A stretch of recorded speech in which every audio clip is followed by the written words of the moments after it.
নমস্কার। আশ্বিন মাসের কৃষ্ণপক্ষের ইন্দিরা একাদশী ব্রত মাহাত্ম্য কথা আমি আপনাদের সামনে উপস্থাপন করতে চলেছি। এই একাদশী মাহাত্ম্য কথা শ্রবণ করা মাত্রই রাশি রাশি পাপ বিনষ্ট হয়। তো চলুন এই একাদশী মাহাত্ম্য কথা আমি শুরু করছি। আপনারা ধৈর্য সহকারে সম্পূর্ণ শাস্ত্র কথা শ্রবণ করুন।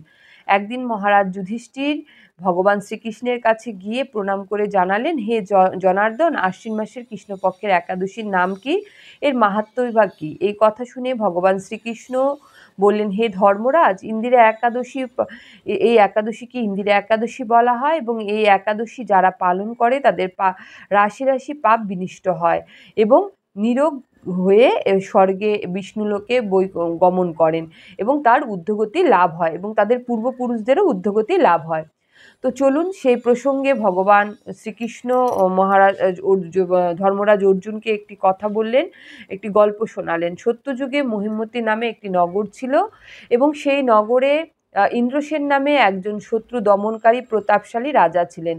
তিনি তার পুত্রাদি সমন্বিত বিশাল রাজ্যে প্রজাদেরকে নিয়ে আনন্দে রাজত্ব করতেন এবং ভগবত ভক্তি থেকে কিছুতেই তিনি কখনোই নিজেকে কিন্তু বিরত রাখতেন না, অর্থাৎ সর্বদা ভাগবত গীতা ধর্মশাস্ত্র পঠন পাঠনের মধ্য দিয়ে তার জীবনযাপন অতিবাহিত হতো এবং সে হরিসেবা করতেন, হরির পূজা করতেন। তারপর এটাই ছিল তার জীবনের মূল লক্ষ্য এবং প্রজাদের সেবা দেওয়াই ছিল তার একমাত্র উদ্দেশ্য। একদা দেবর্ষি নারদ কী করলেন, আকাশমার্গে ভ্রমণ করছিলেন এবং হঠাৎ করে সে রাজার রাজসভায় প্রবেশ করলেন এবং রাজা দেবর্ষিকে দর্শন করে করজোড়ে দণ্ডবত প্রণাম জানিয়ে বললেন যে আপনি বলুন আপনি কেমন আছেন, এবং সেই সঙ্গে দেবর্ষিকে দর্শন করজোড়ে দণ্ডবত হয়ে প্রণমিত যাপন পূর্বক যথাবিধ তার পায়ে অর্ঘ্য পুষ্পাঞ্জলি নিবেদন করলেন এবং নিবেদন করে তাকে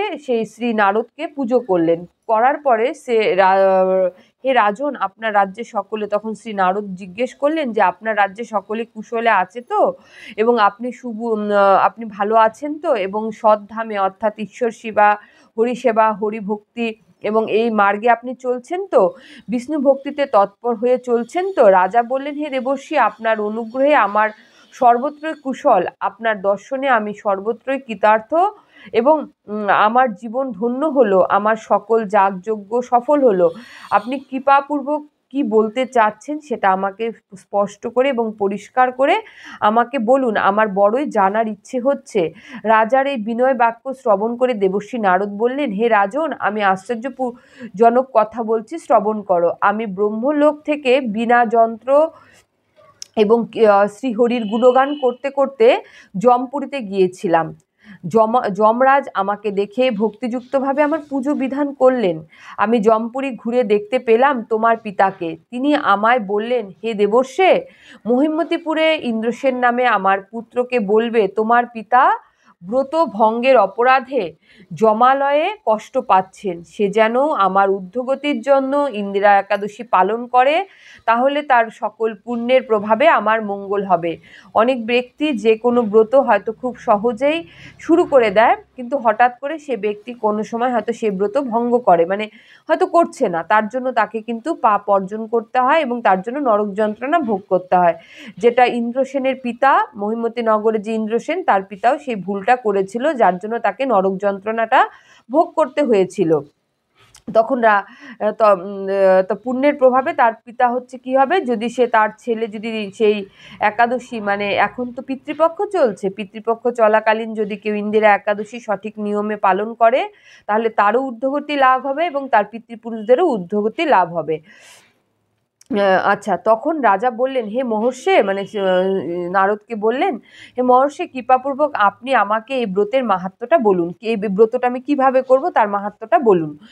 শ্রী নারদ বললেন, আশ্বিন মাসের কৃষ্ণপক্ষের দশমীর দিন প্রাতকালে স্নান করবে। দশমীর দিন সকালবেলা ঘুম থেকে উঠে স্নান করতে হবে এবং শ্রদ্ধা সহকারে পিতৃপুরুষের শ্রাদ্ধ করতে হবে এবং দশমীর দিন একবার আহার করতে হবে, একবার প্রসাদ গ্রহণ করতে হবে, রাত্রে মাটিতে ঘুমাতে হবে এবং উপবাস করতে হবে। পরদিন একাদশীতে সকালবেলা প্রাতঃস্নান করে ভগবান শ্রীহরির পূজা এবং সাধুগণের ভাগবত ব্যাখ্যা আদি শ্রবণ কীর্তন সম্পূর্ণরূপে আত্মেন্দ্রিয় এবং সম্পূর্ণরূপে আত্মা এবং ইন্দ্রিয়কে প্রতিবাঞ্ছা পরিত্যাগপূর্বক উপবাস করতে হবে, যাতে কোনো রকম মনের মধ্যে লোভ বা খাবার প্রতি আসক্তি এগুলো যেন না আসে। সমস্ত আসক্তি মুক্ত হয়ে একাদশী ব্রত পালন করতে হবে এবং সন্ধ্যাকালে শ্রী ঋষিকেশের পূজা করতে হবে, সন্ধ্যাকালে ভগবান শ্রী বিষ্ণুর পূজা করতে হবে, তন্ময় শ্রবণ কীর্তন এবং তার সঙ্গে শ্রবণ কীর্তনও মানে হরে কৃষ্ণ নাম শ্রবণ করতে হবে।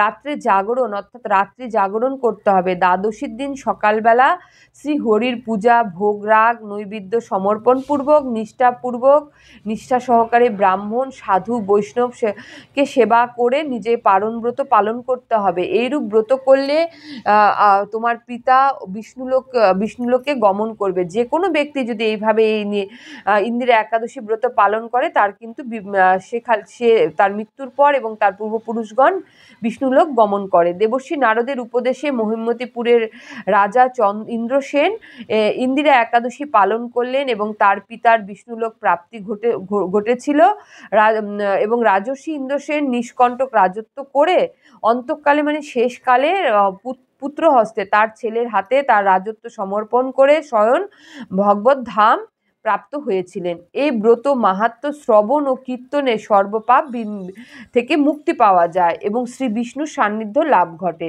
হরে কৃষ্ণ। ইন্দিরা একাদশী মাহাত্ম্য পাঠে ও শ্রবণে সকল পাপ মুক্ত হয়, বিষ্ণুলোক প্রাপ্ত হয়। হরে কৃষ্ণ কৃষ্ণ কৃষ্ণ হরে হরে, হরে রাম রাম রাম হরে হরে। আপনারা ইন্দিরা একাদশী ব্রত পালন করুন, মাহাত্ম্য কথা শ্রবণ করুন এবং আশা করি আপনারা ভালো থাকুন, সুস্থ থাকুন। ঈশ্বরের কাছে এই প্রার্থনা করছি। হরে কৃষ্ণ। রাধে রাধে।